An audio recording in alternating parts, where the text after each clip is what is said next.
আমাদেরকে হুমকি দেওয়া হচ্ছে বোমা হামলার, আমাদেরকে হুমকি দেওয়া হচ্ছে হত্যার, আমাদেরকে হুমকি দেওয়া হচ্ছে জেলে নেওয়ার। এই ধরনের হুমকি ধামকিতে, দেশ ত্যাগের হুমকিতে আমাদেরকে দমিত করা যাবে না।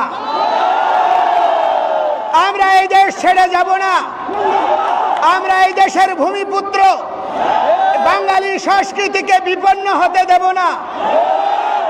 আপনারা, আমরা সনাতনীরা, বৌদ্ধরা আমরা বিশ্বাস করি জন্মান্তরবাদে। দেহের মৃত্যু হয়, আত্মার মৃত্যু হয় না। কবি গেয়েছেন, আবার আসিব ফিরে দানশিরি নদীর তীরে, শঙ্খচিল বা শালিকের বেশে।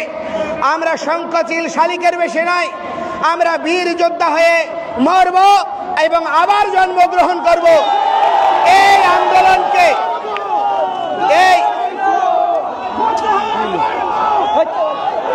এই আন্দোলনকে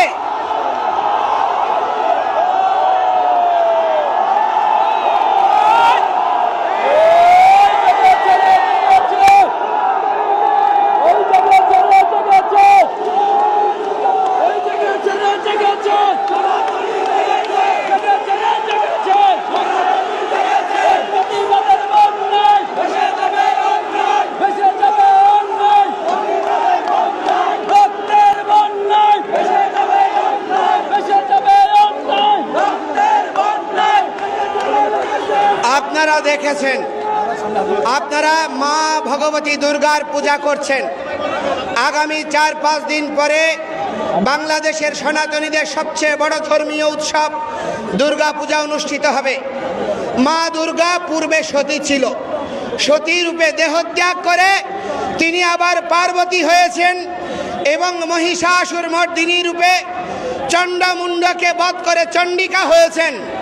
সুতরাং আমরা এই ভূমিপুত্ররা বারবার জন্মগ্রহণ করব আর এই বঙ্গভূমির সংস্কৃতি, সভ্যতা, আদর্শকে সমুন্নত রাখব।